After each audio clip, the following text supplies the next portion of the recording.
Alhamdulillahi hamdan katsiran tayyiban mubarakan fihi kama yuhibbu rabbuna wa yarda. Wa ashhadu an la ilaha illallah wahdahu la syarikalah wa ashhadu anna Muhammadan abduhu wa rasuluhu sallallahu alaihi wa ala alihi wa ashabihi ajma'in, amma ba'd. Qabla an nuwasil nuraji' darsana, muraja'a dulu. Ar-ridha bil qadar wajibun wa ridha bil muqaddar ala aksam. Wandi, apa maknanya? Ridha bil qadar wajib, wa ridha bil muqaddar. Ada yang wajib, ada yang haram kita ridha padanya, ada yang disunnahkan kita ridha padanya.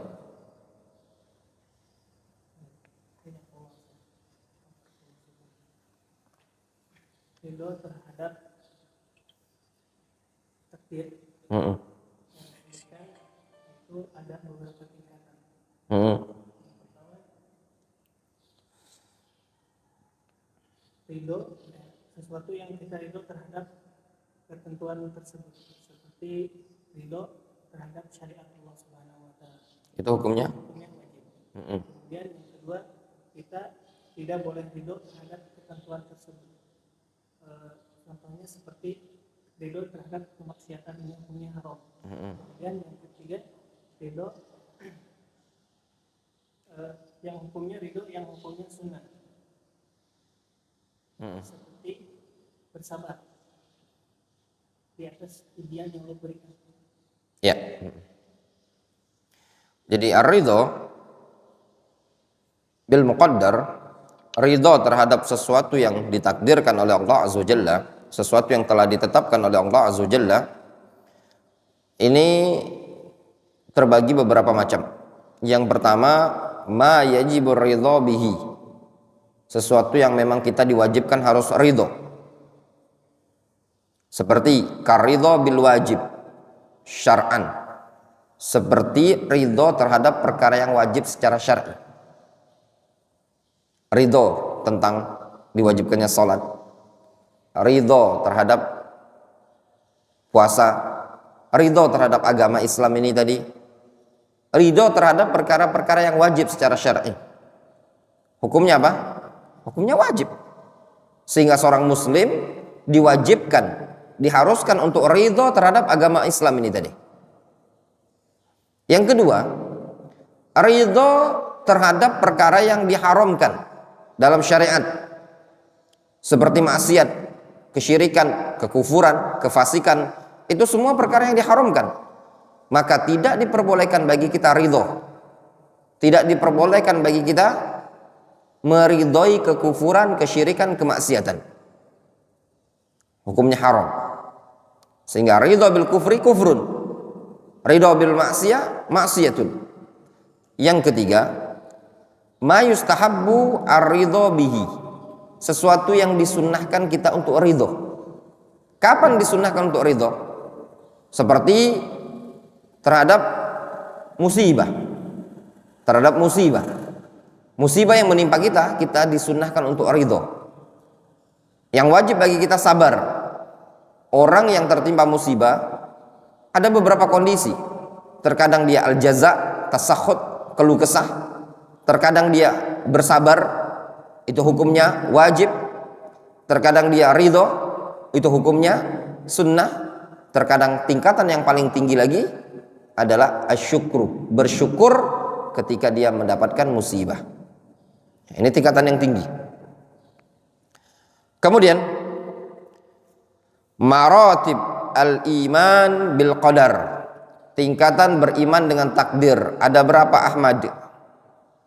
Seseorang dikatakan beriman dengan takdir harus mengimani beberapa perkara.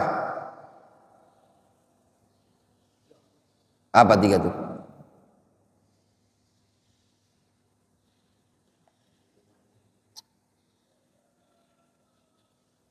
Pusap lagi Ahmad. Ahmad, antum pikir ini nih rekaman ini live, masuk ini ditampilin di YouTube, nggak dipotong sama Gilang, masih nempel terus nama antum nanti. Tiap pagi didengerin orang, Ahmad. Meroja ala Ahmad. Pusat lagi 10. Faza. Jangan lihat buku. Apa mananya beriman dengan ilmu?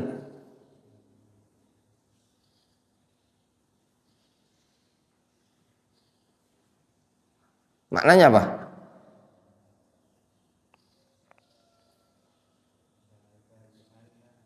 Push up lah dulu. Siapa nama itu? Amri. Push up lagi. Bisa jawab nggak? Nggak bisa, push up lagi. Irsyad Al-Maidani.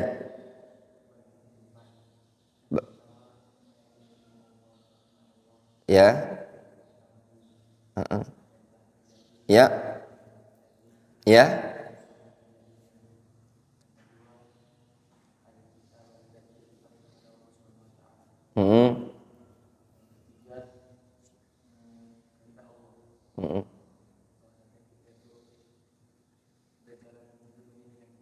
Ya, Masya Allah. Terus? Masya Allah. Ahsan tabarakallah fiik. Itu betul jawabannya. Ya, ada 4 tingkatan beriman dengan takdir, yaitu mengimani ilmunya Allah Azza wa Jalla. Segala sesuatu yang terjadi itu semua diketahui oleh Allah Azza wa Jalla, baik saat dia terjadi, sebelum dia terjadi, atau setelah dia terjadi. Bahkan perkara yang tidak akan mungkin terjadi, kalau seandainya terjadi, itu juga diketahui oleh Allah Azza wa Jalla akibatnya. Yang kedua, mengilmui Alkitabah, mengilmui atau mengimani kitabah, bahwasanya segala sesuatu yang terjadi di alam semesta itu sudah dicatat, sudah ditulis oleh Allah Azza wa Jalla sebelum diciptakannya langit dan bumi. Dan yang ketiga, mengimani, meyakini segala sesuatu yang terjadi di alam semesta ini tadi semuanya atas kehendak dan keinginan dari Allah Azza wa Jalla. Kalau Allah berkehendak pasti terjadi, kalau Allah tidak berkehendak tidak akan terjadi. Dan yang terakhir, yang keempat, mengilmui, mengimani bahwasannya segala sesuatu yang terjadi itu semua adalah makhluk ciptaan Allah Azza wa Jalla. Kita masuk bab yang berikutnya.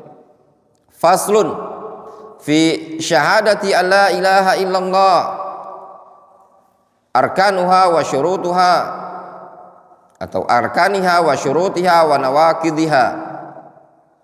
Fasal tentang syahadat la ilaha illallah, rukun-rukunnya, syarat-syaratnya, pembatal-pembatalnya. Arkanu kalimatul ikhlas ruknani. Rukun kalimat ikhlas. Apa kalimat ikhlas? Kalimat la ilaha illallah. Ada 2. Ya ikhwan, anak kasih tanbih untuk antum mumpung ingat. Untuk azan pertama tidak menggunakan as-salatu khairum minan naum. Insyaallah yang rajih seperti itu. As-salatu khairum minan naum ada pada azan kedua, azan subuhnya. Ya. Ana udah dengar tadi Amri yang azan tadi ya. Nah, itu tadi. Amri. Jadi biasa. Nah, nanti azan subuh baru yang as-salatu khairum minan naum. Insyaallah seperti itu. Yang rajih insyaallah. Ya. Sama seperti Saudi Arabia juga seperti itu. Dan ana lihat beberapa tulisan dari tulab-tulabnya Syekh Mukbil seperti itu juga mengarah. Ya. Ada khilaf di sini. Yang bilang Amri tadi benar juga itu sebagian ulama dan juga pendapat sebagian muridnya Syekh Mukbil. Namun setelah anda lihat lagi ya, bandingkan keterangan yang ada, wallahu alam, nampaknya yang kuat sama seperti Saudi Arabia. As-salatu khairum minan naum di azan ats-tsani, itu azan al-fajar. Wadih ya. Demikian kalau antum mau azan. Masya Allah, antum azannya udah bagus tadi ya, jam 4 ya biasanya ya. Jam 4 ya, memang azannya bagusnya jam 4. Itu tadi.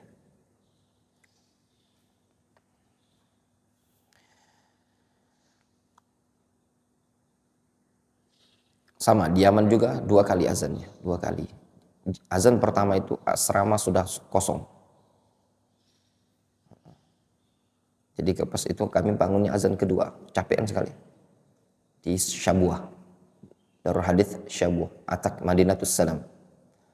Kata yang bangunkan, dibangunkan.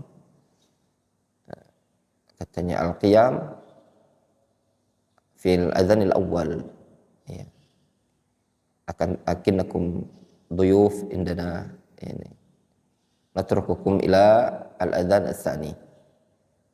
Kata dia, sebenarnya bangunnya azan pertama, tapi karena kalian tamu, kubiarkan sampai azan kedua. Sekarang sudah sampai azan kedua katanya.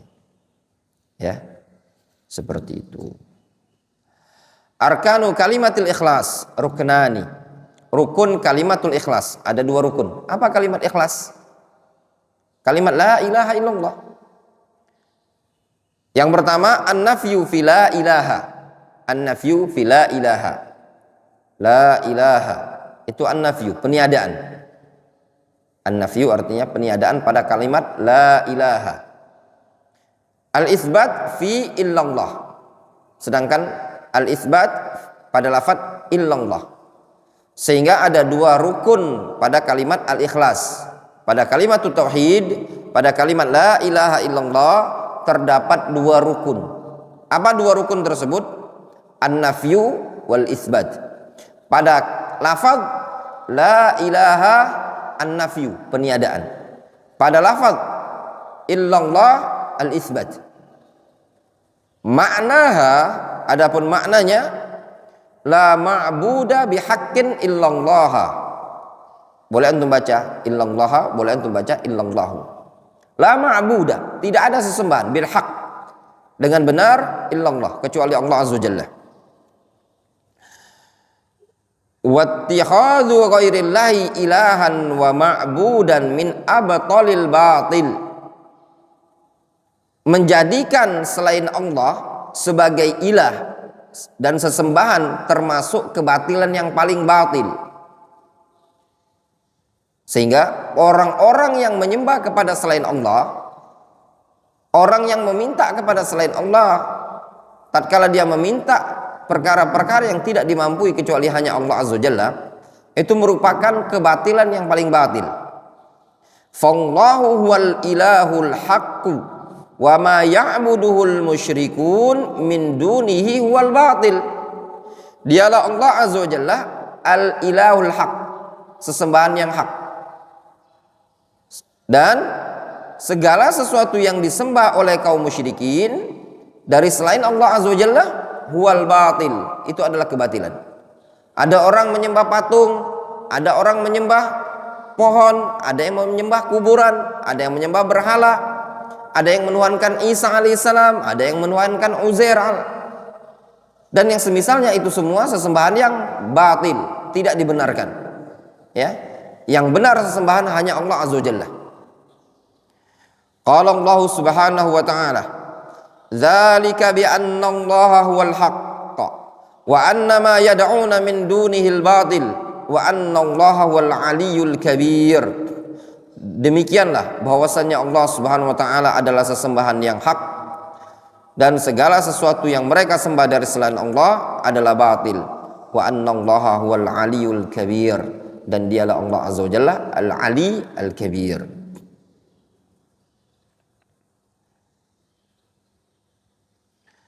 Jelas ya ikhwan? Rukun kalimat la ilaha illallah ada 2. Yang pertama, an-nafyu, ai nafyu ma yu'badu min dunillah, meniadakan segala sesuatu sesembahan selain Allah azza wajalla. Yang kedua, rukun yang kedua apa? Al-isbat, menetapkan. Maknanya isbatul uluhiyah wal ubudiyah lillahi subhanahu wa ta'ala wahdah, menetapkan ilahiyah dan ubudiyah hanya kepada Allah azza wajalla semata. Ini rukun kalimat la ilaha illallah. Makanya orang yang ingin mewujudkan kalimat la ilaha illallah dengan benar dalam kehidupannya harus mempraktekkan 2 rukun ini tadi. Yang pertama, dia harus membersihkan diri dulu, bara'atu minasyirki wa ahlihi. Harus betul-betul berlepas diri dari kesyirikan. Dia harus menolak seluruh kesyirikan. Dia harus meninggalkan seluruh peribadatan kepada selain Allah azza wajalla. Setelah dia meninggalkan seluruh peribadatan kepada selain Allah azza wajalla, maka dia harus menetapkan peribadatan hanya untuk Allah azza wajalla. Kalau seandainya ada orang yang beribadah hanya kepada Allah Azza wa Jalla. Dia menyembah Allah Azza wa Jalla. Namun di kali-kali tertentu, di waktu-waktu tertentu, dia terkadang minta kepada Allah Azza wa Jalla, terkadang tawakal kepada makhluk, terkadang dia bersandar kepada makhluk, kadang mempercayai perkara yang gaib. Orang tersebut dikatakan belum mewujudkan, merealisasikan kalimat la ilaha illallah dengan benar. Ada faedah disebutkan oleh Syekh Shalih Al Fauzan ketika beliau mensyarah sittatu mawadhi' minas sirah karya Syekh Muhammad bin Abdul Wahab. Insyaallah ada waktu nanti kita ajarkan. Ya. Beliau mengatakan kaum musyrikun yang ada di zaman Nabi SAW, penduduk Mekah, letak kemarahan mereka. Kenapa mereka marah kepada Nabi SAW? Dikarenakan Nabi SAW mengkritisi peribadatan kepada selain Allah Azza wa Jalla. Kalau seandainya Nabi SAW cuma semata-mata mengajak wa'budullah, mereka tentu tidak akan mengkritisi. Terbukti ketika Nabi SAW berdakwah, mereka mau menyembah Allah Subhanahu Wa Taala, tapi mereka tidak mau meninggalkan sesembahan selain Allah Azza wa Jalla. Namun tatkala Nabi SAW memerintahkan mereka untuk menyembah Allah semata, dan Rasul melarang mereka untuk meninggalkan segala sesuatu peribadatan kepada selain Allah Azza wa Jalla, itulah yang menyebabkan mereka marah. Yang menyebabkan kaum musyrikin marah karena Nabi SAW mengajak mereka untuk meninggalkan seluruh peribadatan kepada selain Allah Azza wa Jalla. Difahami ya ikhwan? Dari situ ada faedah da'awiyah, faedah dalam berdakwah.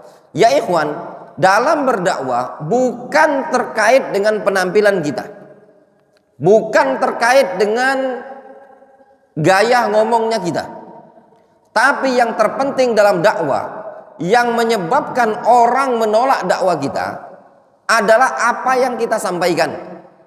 Maka tatkala yang kita sampaikan tidak sesuai atau tidak cocok dengan apa yang mereka jalani, itulah penyebab ditolaknya. Difahami? Kadang sebagian orang begini, kita berdakwah itu perlu berpenampilan layaknya masyarakat Indonesia. Kalau kita dakwanya di masyarakat awam yang pakainya lepis, baju kaos, ya kita ikut pakai baju kaos. Boleh gak? Kalau pertanyaannya boleh-boleh. Boleh. Alasannya apa? Supaya dakwah kita diterima. Belum tentu juga. Ya, belum tentu. Ente mau dakwah di tempat yang bagaimana, antum bersorban segala macem, antum ente belepis, tambah parah juga. Pakai topi biasa, pakai celana lepis, kaos oblong, antum dakwanya gini, ini syirik, ini syirik, ini syirik, tidak boleh minta-minta di kuburan, kuburan yang ditinggikan itu kuburan keramat adalah haram dalam Islam. Orang-orang bilang, ceramah, celana aja kayak gitu, celana lepis, pakai topi kayak gitu. Ini loh, kiai-kiai kami, ustaz-ustaz kami pakai sorban, dia aja membolehkan kok. Gimana? Nah, sehingga ya bukan patokan pakaian, tapi apa yang disampaikan. Nabi SAW menggunakan gamis tidak di zaman beliau ketika di Mekah, atau pakai lepis? Hah? Rasul pakai sorban atau tidak? Abu Jahal pakai sorban apa enggak? Abu Jahal bergamis apa enggak? Pakai. Sama tidak pakaian Rasul dengan mereka? Yakin? Sama. Apa yang disampaikan oleh Rasul sama dengan keyakinan mereka atau tidak? Beda. Ditolak sama mereka. Ya enggak? Ya enggak bersini. Jadi kalaupun kita pakai kemeja, ya enggak? Pakai kemeja, pakai batik, pakai songkok nasional hitam, yang disampaikan hadza syirik, hadza bid'ah, tetap ditolak. Sorban, ya enggak? Kayak zaman tablik, sorban, siwakan, begamis, berjubah, masya Allah. Syekh, ada tahlilan malam ini. Ayo, Syekh, ada ziarah kubro di sini. Tawasul dengan kuburan wali ini. Ayo. Ayo salat. Nggak ada dimusuhi orang. Iya apa enggak? Nggak ada dimusuhi. Letak permasalahannya tatkala antum mengingkari kesalahan-kesalahan yang terjadi di masyarakat dan mereka sudah terbiasa dengan seperti itu, mereka akan mengingkari. Difahami baik-baik. Ini poin penting dalam permasalahan da'awiyah. Jelas ya? Jelas sekali. Kemudian syurutuha samaniyatun hiya. Nah, syarat-syarat kalimat la ilaha illallah ada 8. Ya, ikhwan dihafalkan. Syurutu kalimat tauhid jumi'at fi hadhil abyat. Syarat-syarat kalimat tauhid dikumpulkan pada bait syair. Ini bait syairnya disebutkan oleh Syekh Hafidz Hakami. Syekh Hafidz Hakami dalam Sulamul Wusul. Al-ilmu wal yaqinu wal qabulu wal inqiyadu fadri ma aqulu was-sidqu wal ikhlasu wal mahabba waffaqakallahu lima ahabba wa zida thaminu huwal kufranu bima siwal ilahi min awthani. Syaratnya adalah ilmu, yakin, qabul, inqiyad. Ya. Ketahuilah apa yang aku ucapkan. As-sidq, jujur, ikhlas, mahabbah, cinta. Ada berapa itu? 6. Waffaqakallahu lima ahabba. Semoga Allah memberikan taufik kepada engkau terhadap apa yang dia cintai. Benar ya? Ilmun, yakinun, qabul, sidq, ikhlas, mahabbah. Inqiyad, itu yang inqiyad 7. Wazida thaminu wal kufranu bima siwal ilahi min awthani. Ditambahkan yang 8, thaminun, mengingkari, mengkufuri persembahan selain Allah Azza wa Jalla berupa berhala. Atau bait yang lain, ilmun yaqinun wa ikhlasun wa sidqu kama mahabbatin wa inqiyadun wal qabulilaha wa zida thaminu wal kufranu minka wal kufranu minka minal asya'i qad uhliha. Ya, minal asya' qad uhliha. Hafalkan. Ya ikhwan, dihafalkan. Sedikit demi sedikit dihafalkan. Antum tidak hobi ngafal ya? Kita ada payah nggak mau hafal, rugi antum. Ya ikhwan. Dulu anak belajar di pondok pesantren ngafal, ya ikhwan, ngafal. Dulu anak itu paling seneng ngafal, seneng sekali ngafal. Alhamdulillah. Kalau ada bait-bait syair itu, anak hafalkan. Hobi baca, hobi ngafal, itulah kunci ilmu. Ya ikhwan. Sampai anak syair jahiliyah pun anak hafalkan. Alamat fahayyat thumma qamat fawadda'at falamma tawallat kahadatin nafsu tazhaq. Itu syair jahiliyah. Tahu antum artinya? Itu ada di kitab Syarah Syudzul Dzahab. Anak hafalkan. Ya. Walaupun udah mulai lupa, tapi paling enggak tuh pernah, aku pernah belajar kitab ini, aku hafal syair ini. Ya. Alamat fahayyat thumma qamat fawadda'at. Itu contoh apa? Ta'nis. Alamat fahayyat thumma qamat fawadda'at falamma tawallat kadatin nafsu tazhaqa. Itu syair jahiliyah. Ya. Hafal ya ikhwan. Hafal yang seperti itu, ayat yang tadi, dzalika bi annallaha wal haqq wa anna ma yad'una min dunihil batil. Dihafalkan. Enggak rugi antum menghafal. Ya. Kunci belajar itu kalau antum mau sukses, rajin-rajin menghafal. Antum masih muda. Nenda nongkrong, ngafal. Ya ikhwan, enggak sama. Alhamdulillah, sungguh-sungguhan seseorang dalam belajar itu akan bermanfaat di hari kemudian. Ya enggak? Kata seorang penyair disebutkan dalam kitab Al-Qawaid Al-Asasiyah. pernah belajar. Penyair mengatakan, ta'allam ya fata waratbu layyinun. Nah, ta'allam ya fata wal 'udu ratbun wa jismuka layyinun. Fahasbuka ya fata syarafan wa izzan sukutul hadirin wa anta qailu. Dihafalkan, bukan tahu-tahu. Enggak ada, ngafal sama ya ikhwan. Dulu mondok pesantren itu tidur jam 10. Paling cepat. Kadang jam 11. Bangun jam berapa? 4 subuh. Azan pertama bangun. Kadang sebelum azan pertama itu sudah bangun. Udah siap-siap ke masjid. Wuduk, gosok gigi, wuduk ke masjid. Langsung nongkrong, baca Al-Quran. Baik anak mondok di Indonesia ataupun di Jawa, di Yaman, seperti itu aktivitas anak. Ya. Kalau kita banyaklah tidur, mana ada kita dapat ilmu, susah ya ikhwan. Abu Farhan itu pernah sekamar sama anak. Memang iya dia. Sebelum azan pertama itu kadang dia udah bangun masjid, ngafal. Jarang dia desakan, kadang di masjid aja ngafal. Anak tahu, nah beberapa pelajaran itu bareng sama dia. Karena kuat hafalannya. Kalau kita mau belajar, ya harus ada menghafal, harus meluangkan waktu, harus rajin. Tapi kalau antum tidak rajin, tidak mungkin antum bisa dapat. Sia-sia ya ikhwan. Makanya dulu ketika anak belajar mondok, anak udah pikir matang-matang.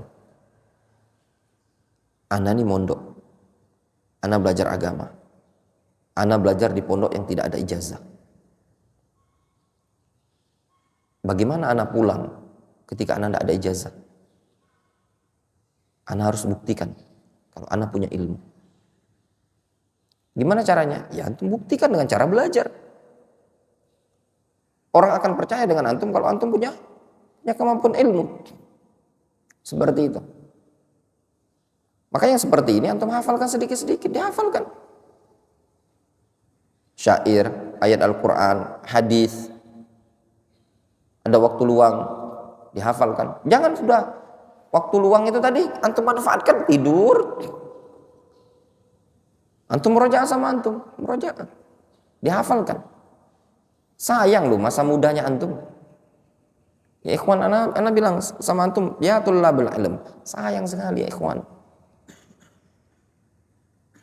Antum sendiri akan rugi. Orang-orang antum pun mungkin punya teman, ada teman-teman antum, udah pakar-pakar semua mereka dalam perkara dunia. Lah antum apa pakarnya antum? Jangan sampai ilmu agama kosong, ilmu dunia kosong, iman kosong, dompet kosong. Apa ya manfaatnya kita hidup di dunia ini tadi? Hidup udah susah, ilmu tak ada, amal juga tak ada. Antum harus menjadi orang yang akil, uqala, berpikir. Kepalangan antum melangkah maju dalam thalabul ilmi syar'i, maka antum harus betul-betul pikirkan hasil, pikirkan keseriusan. Walladzina jahadu fina lanahdiyannahum subulana. Orang yang bersungguh-sungguh di jalan kami akan beri petunjuk, akan tuntun, akan bimbing. Kalau antum serius dan sungguh-sungguh, Allah akan mudahkan jalannya antum. Yang dituntut dari antum adalah keseriusan dalam belajar, memaksimalkan waktu.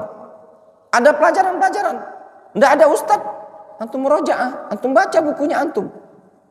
Ada hadis antum hafalkan. Ahabbul bilad ilallah masajiduha wa abghaduha aswaquha. Hafalkan hadis tuh. Pendek. Ketemu ayat Al-Qur'an. Dzalika bi anna Allah wal haq wa anna ma yad'una min dunihil batil. Ini ayat selalu anak ingat. Antum tahu ayat ini? Ayat ini menjadi sebab anak dapat kitab gratis di Masjidil Haram. Nah, anak mau minta kitab gratis. Anak bilang, "Syekh, anak khotib," kata anak di Indonesia. Saudara sama dia kitab. Kalau antum memang khotib, baca nih kitab. Ya, baca kita ngajar bahasa Arab di sini. Lancar. Nah, tanya sama dia.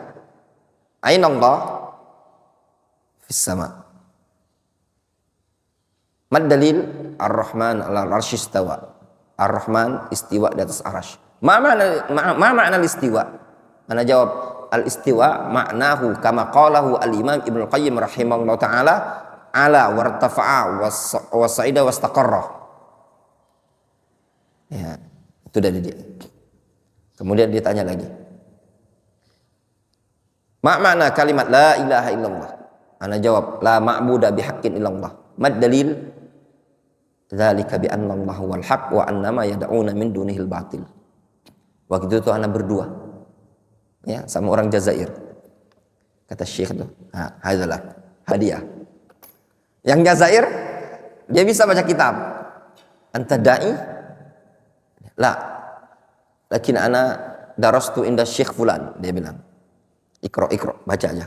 Bisa dia baca kitab, sudah dapat juga dia kitab gratis. Kemarin ada orang Yaman, orang Indonesia, belajar di Yaman, terus ke Mekah, ketemu anak, pengen dapat kitab, pengen minta kitab. Anak kawan nih? Ada anak yang ngomong. Ya ikhwan, sebagaimana dikatakan oleh Imam Ibnu Mubarak rahimahullah ta'ala, ilmu itu kadang tidak diketahui kapan dibutuhkan. Ya enggak? Kapan dibutuhkan? Maaf ya, Fazal. Antum mungkin udah nggak ada lagi orang tua segala macam. Wandi juga ya. Nah, antum menghafal. Fazal antum menghafal. Antum belajar, antum ibadah. Itu pahala yang antum kerjakan akan mengalir untuk orang tuanya antum. Ya enggak? Itu akan mereka dapatkan. Maka butuh bagi antum untuk keserius dalam belajar ini tadi. Tidak ada ya ikhwan, amalan terbesar setelah kita wafat yang terus mengalir adalah al-ilm. Kalau harta, tidak setiap orang bisa berinfak dengan harta. Itu. Kalaupun orang berinfak dengan harta, orang beramal jariah. Ini contoh kita dari hadis ini. Orang infak semen, orang infak batu bata, orang infak pasir. Apakah mampu orang infak pasir sampai setiap hari? Jawab Abu Zain. Tidak mampu. Apakah ada orang sampai setiap hari itu infak semen, 2 semen? Ada enggak? Tidak ada di daurah hadis ini. Antum punya ilmu, antum bisa infak dengan ilmunya antum. Antum ajarkan setiap hari. Sehingga orang yang paling banyak amal jariahnya nanti di akhirat nanti adalah orang yang menginfakkan, mengajarkan ilmunya. Karena dia mampu untuk mengajarkan ilmu tersebut, berinfak dengan ilmu tadi, sedekah dengan ilmu tersebut sehari berkali-kali ya ikhwan. Ya apa tidak? Orang yang memiliki harta yang banyak, sekaya-kaya orang, tidak ada orang sampai infak itu sampai tiap hari.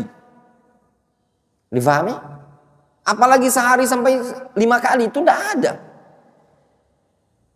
Selama kita bangun darul hadis ini tadi, belum kita jumpai orang yang infak tiap hari. Ustadz, anak infak tiap hari, anak kasih butuh apa aja di pondok darul hadis itu anak infak. Enggak ada. Dulu di awal-awal ada orang infak 1.000 sehari dia. Awal-awal pembangunan. Tapi paling sekali dalam sehari.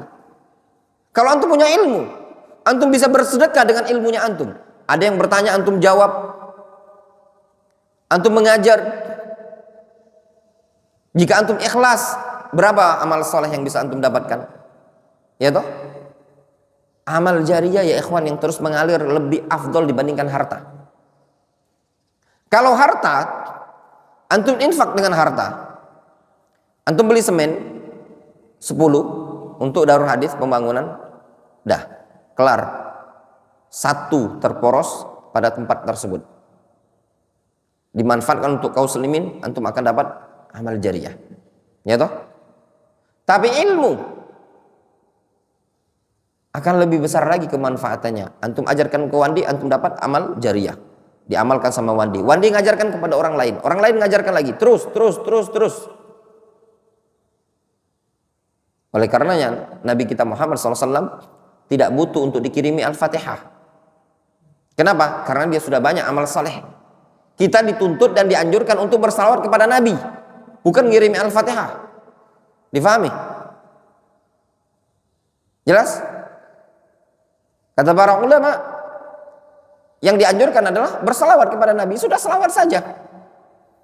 Nabi tidak butuh kiriman Al-Fatihahnya antum. Nabi SAW menganjurkan adalah untuk salawat. Sudah salawat saja. Kayak Nabi miskin pahala dikirimi Al-Fatihah.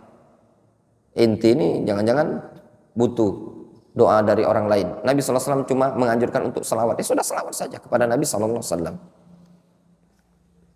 Orang kadang ngirim Al-Fatihah kepada Nabi. Jawabannya kenapa ngirim Al-Fatihah kepada Nabi? Jelas? Dari sini ikhwan, tanbih kepada antum semua ya ikhwan, menghafal, belajar, ya. Itu tadi.